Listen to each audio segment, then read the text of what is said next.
नमस्कार, मी पुण्याची अश्विनी। मागच्या व्हिडिओमध्ये आपण रेल्वेमधलं रेस्टॉरंट पाहिलं, तर आता मी तुम्हाला घेऊन चाललीये माउंट रेनियर पाहायला। प्रवासाची सुरुवात झाली।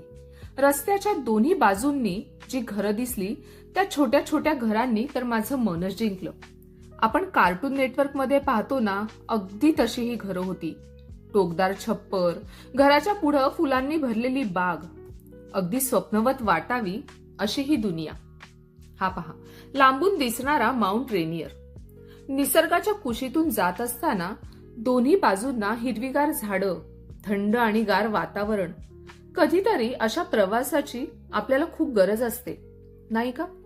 प्रवास केल्याने मनाचा थकवा जातो, नवीन ऊर्जा मिळते। माउंट रेनियर हे नॅशनल पार्क म्हणून घोषित करण्यात आलं आहे। इथं ही उंच झाडं दिसतायत, त्यांचं नाव आहे डलगस फर। ही झाडं माउंट रेनियर आणि सियाटल परिसरात मोठ्या प्रमाणात आढळतात। ही झाडं खूप उंच, घनदाट व हिरवीगार असतात। कधी कधी तर 70 ते 80 मीटर पर्यंत उंच वाढतात। आणि फायनली आपण माउंट रेनियरला पोहोचलो आहोत। इथं परतीच्या वाटेने जाणारे पर्यटकांच्या चेहऱ्यावर आनंदाचे भाव दिसत होते। माउंट रेनियर हे अमेरिकेतील वॉशिंग्टन राज्यातील एक उंच आणि सक्रिय ज्वालामुखीचं शिखर आहे। सक्रिय ज्वालामुखी हा शब्द ऐकल्यावर मी घाबरले, पण याचा शेवटचा उद्रेक सुमारे 1000 वर्षांपूर्वी झाला होता हे कळल्यावर हुश्य झालं।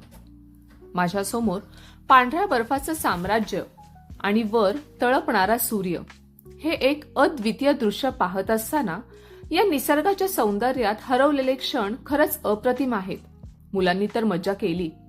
हे सौंदर्य डोळ्यात आणि मनात साचवून घ्यावंसं वाटलं।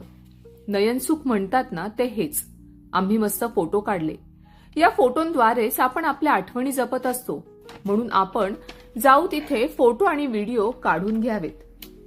तिथं आम्हाला माउंट रेनियरची प्रतिकृती पाहायला मिळाली आणि ती पाहताच मला ना आपल्या पुण्यातल्या संभाजी उद्यानात दिवाळीमध्ये भरवण्यात येणाऱ्या किल्ल्यांच्या प्रदर्शनाची आठवण झाली। म्हणतात ना, जगाच्या पाठीवर कुठेही असलो तरी आपली नाळ मात्र आपल्या देश, आपली संस्कृती आणि आपली भाषा याच्याशीच जोडलेली असते।